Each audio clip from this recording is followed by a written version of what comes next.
akan kita mulai. Saya akan share screen materi kita untuk hari ini, PowerPoint yang akan dipresentasikan oleh kelompok pertama. Sebelumnya, Assalamualaikum warahmatullahi wabarakatuh. Bagi yang baru bergabung di Zoom meeting, kita bertemu kembali pertemuan kelima. Oke, baik. Ini saya akan share materinya. Sebentar ya. Saya akan share screen.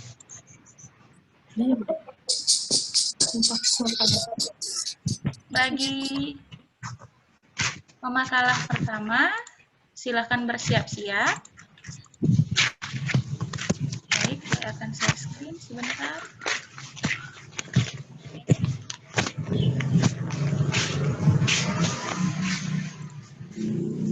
Baik, sudah bisa dilihat screen yang saya... Sudah, Bu. Baik, saya persilahkan dengan segala hormat materi pertama yang dimulai dari kelompok 1, yakni Debbie Febrianti, Putra Angga Pramudia, Safriyanti, Wirdayanti Sihombing, Wulan Sipahutar. Untuk judul presentasinya adalah Model Penelitian Pengembangan Media Pembelajaran menurut Adi. Waktu dan tempat saya persilahkan, silakan siapa yang akan memulai presentasinya. Nanti jika slide-nya ingin dilanjutkan, silakan sebutkan saja next. Nanti akan saya pandu, akan saya lanjutkan slide-nya. Oke? Kepada pemateri, saya persilahkan dengan segala hormat. Silahkan.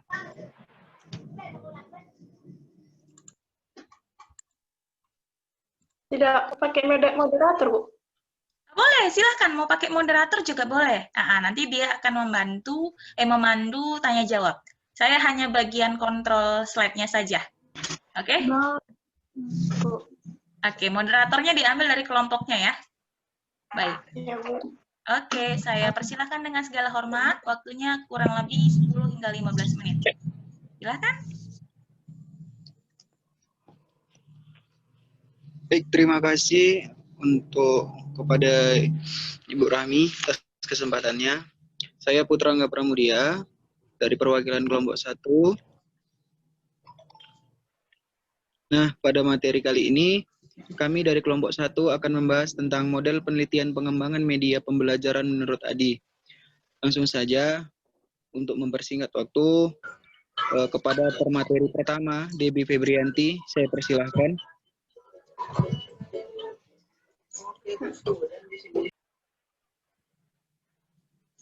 Assalamualaikum warahmatullahi wabarakatuh.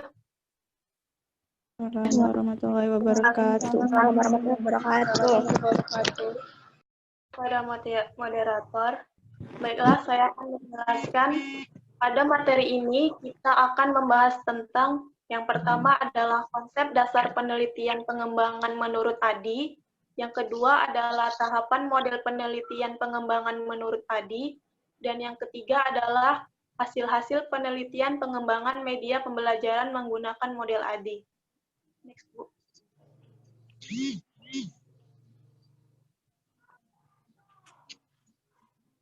Yang pertama yang akan kita bahas adalah konsep dasar model penelitian pengembangan menurut Adi.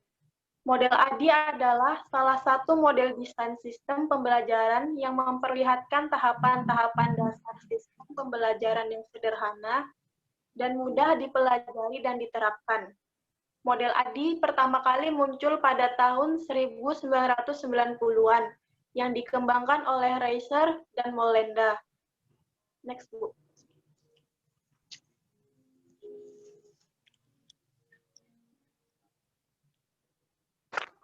Berdasarkan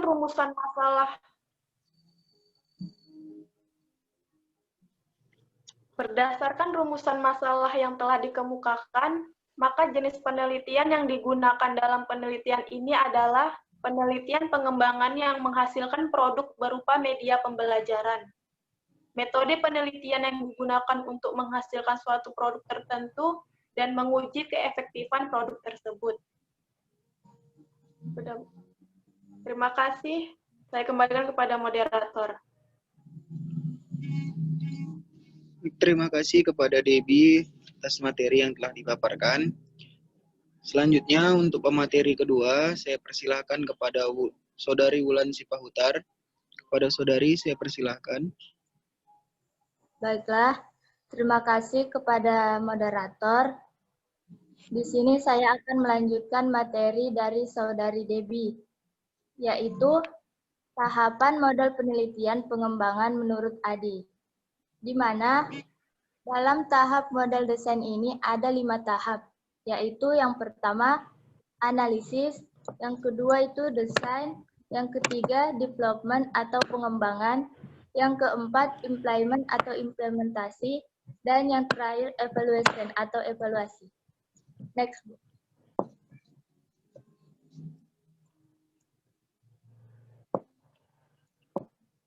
Baiklah, langsung saja kita bahas tahap yang pertama, yaitu tahap analisis.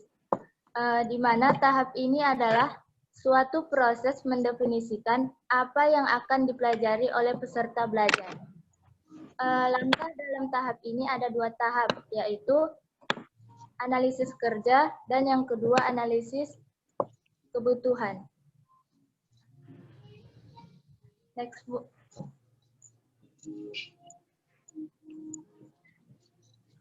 Tahap ini juga dikenal dengan istilah membuat rancangan atau blueprint. Langkah-langkahnya sebagai berikut. Yang pertama, merumuskan tujuan pembelajaran yang SMART, yaitu spesifik, measurable, applicable, dan realistis. Yang kedua, menyusun tes yang didasarkan pada tujuan pembelajaran yang telah dirumuskan tadi.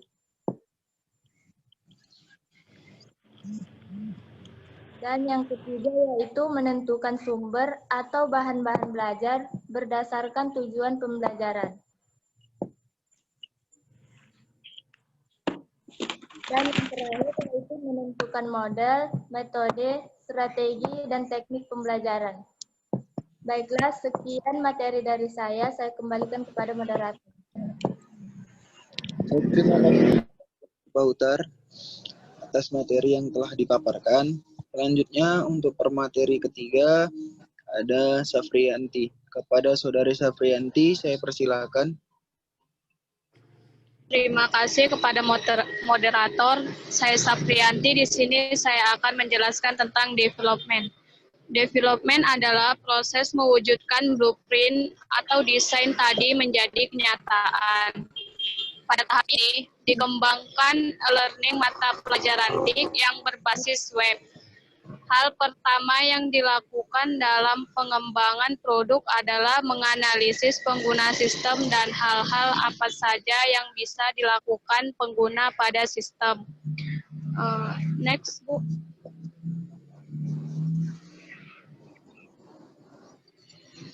Yang kedua, implementation adalah langkah nyata untuk menerapkan sistem pembelajaran yang dikembangkan. Artinya, pada tahap ini semua yang telah dikembangkan diinstal atau disetting sedemikian rupa sesuai dengan peran atau fungsinya agar bisa diimplementasikan atau dilaksanakan. Sekian dari saya kembalikan kepada moderator. Terima kasih. Baik, terima kasih kepada Saprianti atas materi yang telah dipaparkan. Selanjutnya, saya berikan kesempatan kepada Wirdayanti. Kepada Saudari Wirdayanti, saya persilahkan. Assalamualaikum warahmatullahi wabarakatuh. Saya akan menyampaikan materi tentang berdasarkan hasil review lapangan yang sudah dilakukan pada tahap implementasi analisis, yaitu data sequence.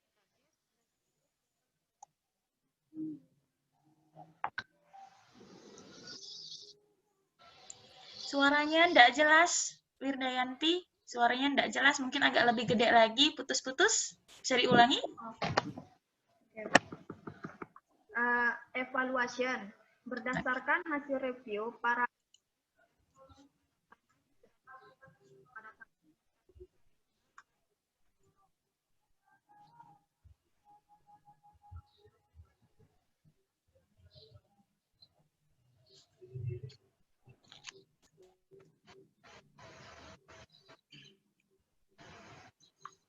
Masih kurang dengar nih. Masih nggak kedengaran suaranya. Yang lain bagaimana? Kedengaran tidak? Tidak, Bu. Ya, Bu. Mungkin ini pelan-pelan coba sekali lagi. Evaluation berdasarkan Yes. hasil review para ahli dan uji coba lapangan yang sudah dilakukan pada tahap implementasi selanjutnya dilakukan 2 tahap, yaitu analisis data kualitatif dan data kuantitatif.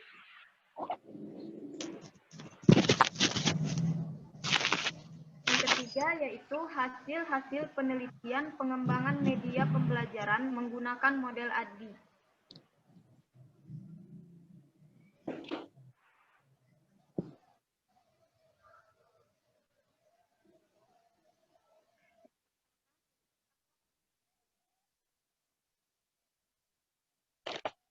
Pengembangan media pembelajaran baru dan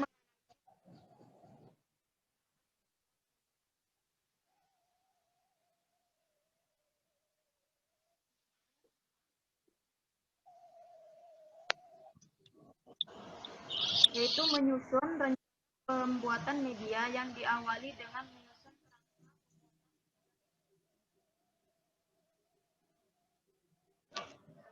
Sekian dari saya, terima kasih.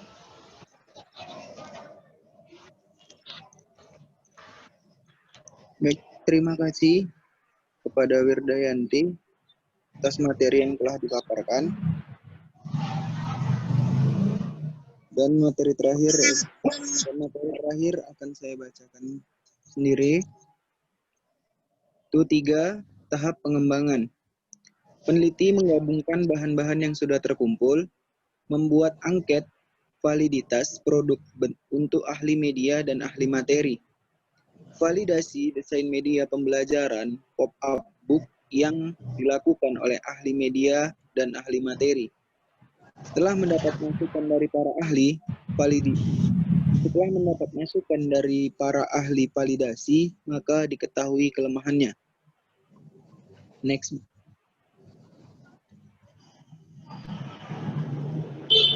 Yang keempat itu tahap implementasi. Peneliti membuat catatan tentang kekurangan dan kendala yang masih terjadi ketika produk tersebut diimplementasikan. Selain itu, peserta didik juga beri angket respon mengenai penggunaan media pembelajaran pop-up book. Yang kelima, tahap evaluasi. Evaluasi adalah proses untuk menganalisis media pada tahap implementasi masih terdapat kekurangan dan kelemahan atau tidak. Apabila sudah tidak terdapat revisi lagi, maka media layak digunakan. Terima kasih. Itulah materi dari kelompok 1 yang telah kami paparkan.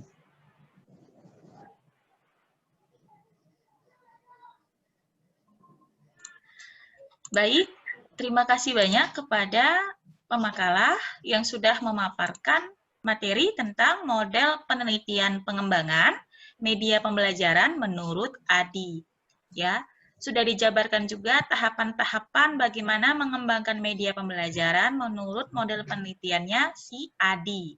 Ya, yang dimana tadi adalah si analyze, ya. Baik, kali saya simpulkan ya. Yakni yang pertama itu adalah analyze, design, development, implement, dan evaluasi atau evaluation.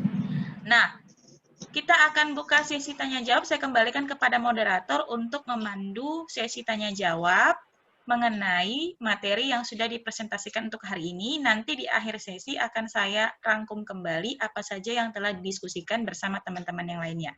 Saya kembalikan kepada moderator untuk memandu 3 pertanyaan terlebih dahulu. Silahkan.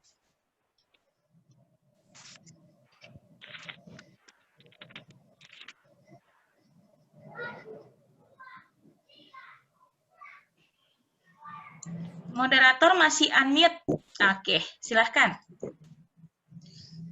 Terima kasih kepada Ibu atas waktunya. Baik, kepada teman-teman yang lain yang ingin bertanya, memberikan masukan, kami persilahkan. Saya. Saya. Saya.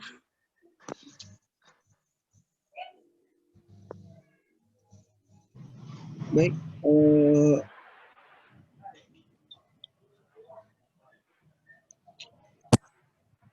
kepada siapa tadi yang bertanya? Saya. Saya Ajija. Oke, baik. Yang pertama saya persilakan kepada Nurhalijah. Untuk pertanyaannya. Baik, terima kasih kepada moderator. Nama saya Nurhalijah Fitri Nasution dari kelompok 2. Di sini saya ingin bertanya, menurut pemakala, coba jelaskan apa sih kelebihan dan kekurangan dari model pembelajaran menurut Adi ini? Terima kasih. Terima kasih kepada Nurhalijah yang telah memberikan pertanyaannya. Yang pertanyaannya tadi adalah jelaskan kelebihan dan kekurangan dari model pembelajaran menurut Adi. Selanjutnya siapa lagi yang ingin bertanya? Saya Ajija. Oke, baik, kepada Ajija saya persilahkan. Terima kasih kepada moderator. Pertanyaan saya, coba jelaskan perbedaan antara analisis kebutuhan dan analisis kerja dan berikan contohnya.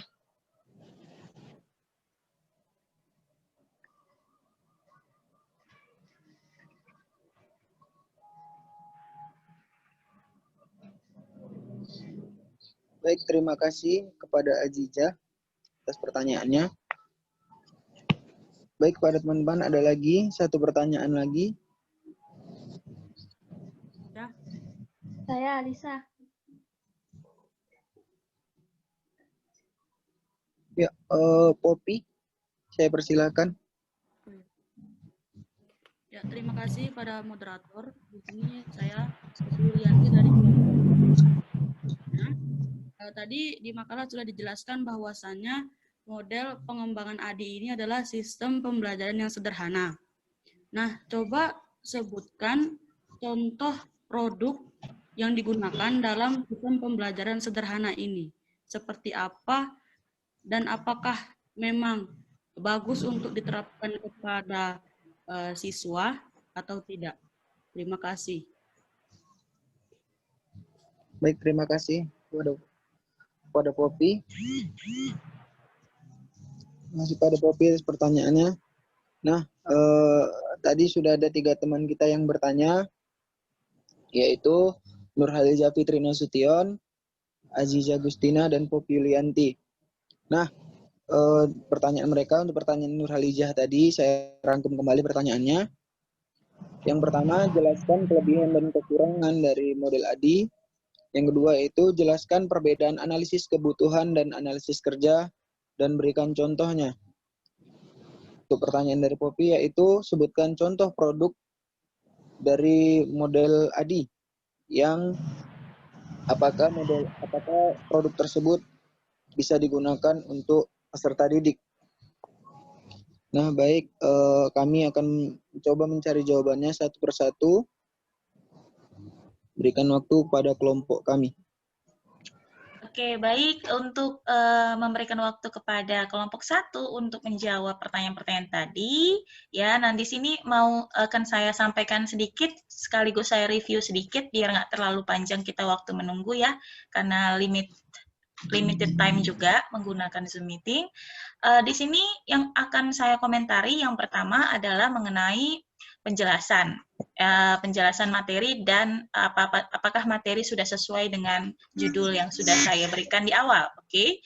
Nah, mengapa saya memberikan beberapa judul terkait tentang ini? Karena sebelum kita mengembangkan atau membuat media pembelajaran, seyogianya kita harus mengetahui dulu step by step, langkah-langkah riset yang mengenai proses pengembangan media pembelajaran itu sendiri. Ya, jadi bagaimana kita bisa mengembangkan media, bagaimana kita bisa tahu apakah media kita itu sesuai dengan karakteristik siswa atau sesuai dengan tujuan pembelajaran yang ingin kita capai, ya melalui proses penelitian pastinya. Nah, dalam pengembangan produk ada namanya model penelitian pengembangan. Ya, model penelitian pengembangan. Jadi dalam hal ini saya bagi Anda ke dalam beberapa kelompok untuk mencari tahu dan membuat materi singkat mengenai proses langkah-langkah step by step bagaimana sih pengembangan media pembelajaran menurut model penelitian yang dikembangkan oleh beberapa ahli yang salah satunya adalah ADI. Jadi di sini bukan model pembelajaran tapi model penelitian pengembangan. Sebelum nantinya produk media yang sudah kita kembangkan kita gunakan di dalam kelas atau dalam proses pembelajaran. Ya, seperti yang sudah disampaikan oleh pemakalah tadi bahwa menurut ADI ini ADDIE berarti ada berapa langkah? Ada 1, 2, 3, 4, ada 5 langkah sebelum kita mengimplementasikannya produk kita tadi, media kita tadi ke dalam proses pembelajaran. Jadi ada namanya sekaligus pemakalah konsen aja dulu untuk mencari tahu jawaban dari yang tadi bertanya ya. Di sini biar saya tidak ada waktu kosong, jadi saya aja yang memberikan penjelasan singkat supaya konsen kita sama, fokus kita sama, jadi tidak kemana-mana nanti ketika memberikan pertanyaan atau memberikan jawaban. Ya, yang pertama tadi sudah dijelaskan bahwa ADI itu adalah model penelitian, model desain sistem pembelajaran. Sebenarnya bukan sistem pembelajaran, tapi sistem pengembangan pembelajaran. Yang dalam hal ini bisa salah satunya adalah pengembangan media pembelajaran. Jadi ADI itu tidak hanya digunakan untuk mengembangkan media pembelajaran, tapi juga bisa mengembangkan komponen pembelajaran lainnya, baik itu perangkat pembelajaran, bahan ajar, atau apapun itu. Ya, salah satunya adalah media pembelajaran yang dikembangkan oleh Rachel Molenda. Ini cukup bagus sekali, sudah memberikan konsepnya. Dan yang ini sebenarnya poin penting yang harus diperhatikan, yakni step-nya. Ya, ada analyze, ada design, ada development, ada implement, ada evaluasi. Nah, kita kan kemarin sudah bahas di design, di development kan. Di mana development itu, si media itu tadi ada namanya media yang berbasis TIC, ada media berbasis konvensional, ada media yang tipikalnya itu digunakan untuk siswa sekolah menengah, ada media siswa sekolah dasar, ya kan? Dan ada juga media yang konsepnya dari abstrak ke hal yang dari realistik ke konsep abstrak. Yang kemarin saya jabarkan juga menggunakan pendekatan Edgar Dale dan sebagainya, itu kita berada di step design and development. Namun sebelumnya, kita harus pahami dulu, analyze-nya dulu. Kita harus analisis dulu untuk apa kita kembangkan media tersebut. Ya, untuk apa kita kembangkan media tersebut yang tadinya sudah disampaikan oleh pemateri, yakni ada 2 analisis. Ada analisis kerja dan analisis kebutuhan. Ini nanti akan disampaikan oleh pemateri untuk menjawab pertanyaan yang pertama. Kalau tidak salah tadi ya, apa sih sebenarnya analisis kerja dan analisis kebutuhan itu? Untuk fokus pada pengembangan media pembelajaran. Lalu setelah kita analisis dan sudah kita sesuaikan keseluruhannya, termasuk di dalamnya adalah materi apa yang mau kita sampaikan melalui visualisasi media yang akan kita kembangkan, komponen-komponen apa yang kita perlukan dalam efektivitas media ini nanti kita gunakan di dalam kelas, ya kan? Atau bahkan kurikulum yang bisa digunakan atau yang bisa yang sesuai yang akan kita gunakan pada media ini. Karena kemarin kan ada beberapa sekolah, saya tidak tahu sekarang apakah seluruh sekolah menggunakan kurikulum 2013 ya. Ada juga sekolah yang menggunakan double kurikulum.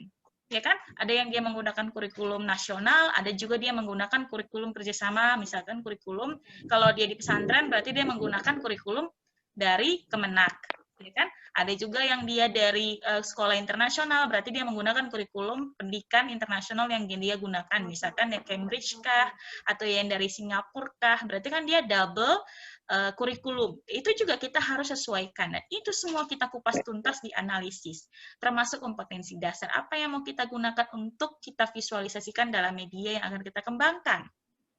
Lalu barulah kita design and development tadi, baik yang berbasis paper, baik yang berbasis bahan-bahan yang sederhana, atau kita menggunakan media berbasis TIC. Alasan mengapa kita gunakan TIC, misalkan saya mau mengembangkan media berbasis TIC itu Bu, Android. Mengapa pakai Android?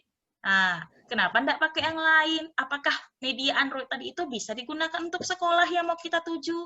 Nah, jangan pula kita kembangkan media berbasis Android, ternyata mau kita gunakan untuk sekolah yang berada di tempat yang tidak terjangkau oleh jaringan internet. Berarti kan tidak efektif media kita. Nah, di sini semua itu dibahas di analisis. Ya, nanti dijelaskan lebih lanjut oleh pemateri. Lalu setelah itu kita masuk ke design and development, pemilihan material pada media kita, pemilihan siswa yang akan kita tuju itu siswa kelas berapa. Jangan kita gunakan media berbasis handphone, ya, atau aplikasi. Tapi kita gunakan untuk siswa kelas 1 SD atau kelas 2 SD. Kan nggak cocok gitu. Atau kita kembangkan sesuai dengan model yang kita gunakan. Model pembelajaran kita misalkan student active learning, di mana siswa itu kita berharap ada aktivitas interaksi secara fisik kepada mereka. Tapi kita gunakan media yang konsepnya itu tidak secara fisik bisa digunakan oleh siswa. Nah, itu juga sudah tidak sesuai dengan tujuan instruksional yang mau kita gunakan. Jadi membuat media itu tidak sembarangan. Jadi ada proses step by step-nya. Salah satunya ini tadi, menurut Adi. Kalau sudah semuanya kita sesuaikan, sudah kita kembangkan, sudah kita desain, lalu kita implementasikan di kelas. Tapi tadi kan ada kata-kata validasi. Kalau diingat tadi saya perhatikan di sini, saya buka slide-nya tadi. Nah, ini sebenarnya sudah sangat dijabarkan dengan baik oleh pemateri ya. Ini merumuskan dan sebagainya ini juga merupakan bagian dari analisis media tadi ya. Nah, di sini kan tadi ada namanya, sebentar, mana tadi yang ada validasi. Nah, tahap analisis, tahap desain, tahap pengembangan. Nih, ada namanya validasi desain. Jadi setelah kita kembangkan, kita validasi dulu. Nah, misal kalian nanti mau bikin skripsi judulnya tentang pengembangan media pembelajaran matematika interaktif untuk meningkatkan hasil belajar siswa. Nah, berarti kan media pembelajaran interaktif. Berarti kan komponen-komponen yang ada, mengapa kita memilih interaktif dalam media pembelajaran kita, itu sudah kita jabarkan di fase awal tadi di analisis. Nah, sebelum kita implementasikan, sudah kita kembangkan, kita harus validasi dulu kepada pakarnya. Nah, pakarnya, baik itu, apakah medianya itu sesuai? Jangan pula nanti medianya seperti saya sampaikan tadi, kita bikin media interaktif kepada siswa yang notabene-nya tidak bisa menggunakan itu. Ke siswa SD misalkan. Atau medianya terlalu sederhana untuk siswa sekolah menengah atas. Nanti timbul kecenderungan siswa tersebut bosan. Nah, itu juga nanti akan divalidasi oleh ahli media. Lalu, apakah media kita tadi itu bisa memvisualisasikan materi yang mau kita ajarkan? Contoh, kita mau ngajarkan materi tentang, kita punya 10 menit lagi nih, saya akan percepat aja, nanti kita balikkan ke pemakalah. Misalkan kita mau bikin materi tentang trigonometri nih, nah, tapi media kita itu tidak memvisualisasikan trigonometri. Nah, itu kan tidak sesuai materi, gitu. Atau kita mau ngajarkan tentang volume kubus atau volume balok, tapi yang kita malah berikan itu adalah media yang masih berbasis bangun datar, bukan bangun ruang. Nah, itu kan nggak sesuai dengan materi. Itu nanti divalidasi oleh ahli. Nah, kalau sudah divalidasi oleh ahli, barulah kita bisa lakukan yang namanya implementasi kepada siswa di dalam kelas. Setelah kita lakukan revisi-revisi terhadap media kita. Nah, jadi kurang lebih seperti itulah tahapan-tahapan dari pengembangan media menurut si Adi. Ya, media pembelajaran. Kepada materi pemateri sudah diperoleh jawabannya? Yang pertama dulu kelemahan dan kelebihan, kekurangan dan kelebihan dari model penelitian pengembangan Adi.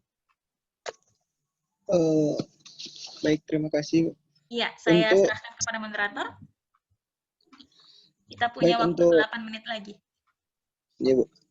Baik, untuk pertanyaan pertama akan dijawab oleh Wulan. Kepada Wulan, saya persilahkan. Baik, terima kasih kepada moderator. Di sini saya akan mencoba menjawab pertanyaan dari Saudari Nurhalijah. Pertanyaannya tadi, coba saya jelaskan kelebihan dan kekurangan model penelitian pengembangan menurut Adi.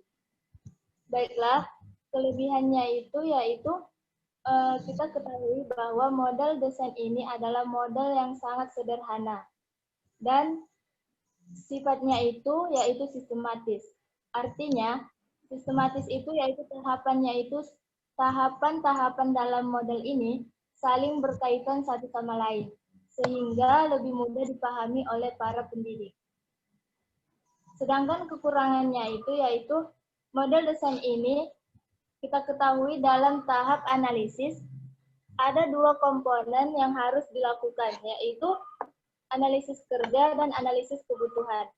Sehingga dalam tahap ini nantinya akan mempengaruhi lamanya proses penganalisisan terhadap para peserta didik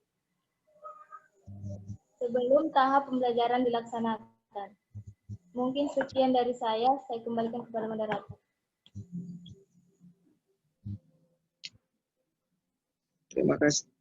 Terima kasih kepada Wulan atas jawabannya. Kepada Nurhaliza, apakah sudah memahaminya? Saya sudah paham. Terima kasih pemakala.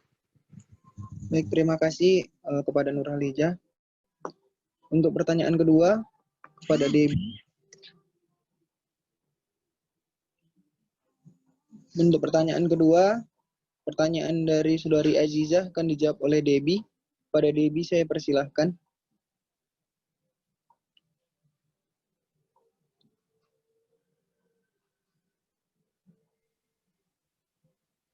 Baiklah, saya akan menjawab pertanyaan dari Aziza. Pertanyaannya yaitu, jelaskan perbedaan analisis kebutuhan dan analisis kerja dan berikan contohnya. Analisis kebutuhan adalah analisis yang harus dapat dilaksanakan, diukur, diuji, terkait dengan kebutuhan bisnis yang teridentifikasi, serta didefinisikan sampai tingkat detail yang memadai untuk desain sistem. Contohnya yaitu kebutuhan fungsional, kebutuhan antarmuka, dan kebutuhan untuk kerja. Sedangkan analisis kerja adalah sebuah proses penilaian secara sistematis mengenai kinerja atau job performance dari seseorang maupun suatu organisasi. Contohnya adalah proses produksi dan proses administrasi. Terima kasih. Saya kembalikan kepada moderator. Baik, terima kasih kepada Debbie atas jawabannya. Kepada Saudari Aziza, apakah sudah memahaminya? Terima kasih pemakala, saya paham. Baik. Untuk pertanyaan dari Poppy akan dijawab oleh Wirda.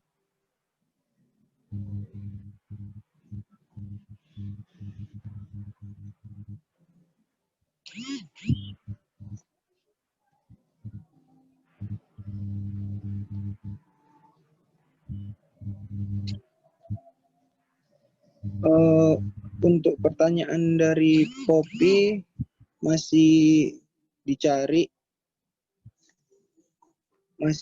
jawabannya oleh teman-teman.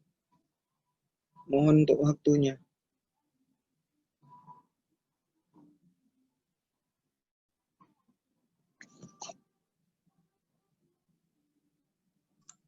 Oke, baik. Sambil menunggu, kita masih punya waktu 4 menit lagi ya. Nah, supaya nanti tidak bingung, ya, bagaimana sih model ADI itu kita gunakan untuk mengembangkan media. Nanti akan saya berikan contoh suatu media pembelajaran yang dikembangkan melalui proses penelitian pengembangan ADI. Saya akan jabarkan dalam bentuk tabel, misalkan step by step, one by one-nya, supaya dijadikan sebagai bahan rujukan buat kalian. Suatu ketika nanti, misalkan kalian di semester akhir mau melakukan penelitian pengembangan media pembelajaran. Ya, nah, cuma nanti saya prepare-kan terlebih dahulu, misal membuat model media A. Jadi dari tahap analisis awal, mengapa media itu nanti visualisasinya untuk materi apa, kompetensi dasar apa yang kita gunakan untuk kita visualisasikan pada media tersebut, kepada siswa kelas berapa, materi apa, lalu selanjutnya material pada media itu mengapa kita gunakan, alasannya mengapa, sampai kepada bagaimana sih penilaian validasi pada media tersebut, hingga nanti pada tahap implementasi. Cuman hanya sampai pada tahap implementasi saja, ya, dan evaluasi saja. Nanti saya akan berikan gambarannya secara singkat, dan nanti akan saya berikan di grup WA saja. Ya, nah, karena batasan waktu juga untuk pertanyaan yang ketiga nanti pemateri bisa memberikannya secara teks di grup saja. Nanti lagi tiba-tiba mau ngomong, tiba-tiba close kan, nggak enak. Kan belum sempat saya tutup, udah tiba-tiba kita leave semuanya kan nggak enak. Nah, jadi nanti akan dijabarkan lebih lanjut oleh pemateri di WA group. Oke, untuk penilaian saya untuk presentasi hari ini sangat bagus sekali, sesuai dengan yang saya harapkan. Ya, mudah-mudahan untuk pemateri berikutnya di kelompok kedua, sebelum presentase dikirimkan terlebih dahulu ke saya untuk saya lihat dulu. Jika nanti sudah cocok, kita akan presentasikan di hari Kamis. Ya, nah untuk dan memang saya harapkan ada namanya bagan tahapan-tahapan secara ringkas mengenai model penelitian pengembangan yang sesuai dengan kelompok yang sudah saya berikan dan satu contoh hasil penelitian. Bisa kalian berikan juga contoh hasil penelitian, judul penelitiannya apa, materi yang digunakan apa, media yang dikembangkan apa. Jadi bisa kita lihat, itu saja yang Miss yang ada di kelompok ini. Jadi tidak dijabarkan, itu penelitiannya itu judulnya apa, untuk materi apa, untuk siswa kelas berapa, dan mengapa media itu dikembangkan. Untuk pemakalah berikutnya, saya berharap untuk poin ketiga itu diberikan pada slide-nya. Saya rasa itu saja untuk materi hari ini. Kita berikan aplaus secara digital kepada pemateri, ya. Kita berikan aplaus, saya stop share dulu, kita berikan aplaus yang luar biasa kepada materi. Kita beri reaction, oke. Sekali lagi saya ucapkan terima kasih banyak kepada pemateri yang telah memberikan penjabarannya yang luar biasa. Kita ketemu lagi pada pertemuan minggu depan, di pertemuan ke-6. Saya akhiri, terima kasih banyak atas atensi kalian. Tetap sehat dan jaga kesehatan. Assalamualaikum warahmatullahi wabarakatuh dan selamat siang semuanya. Assalamualaikum. Sampai jumpa minggu depan. Assalamualaikum warahmatullahi wabarakatuh.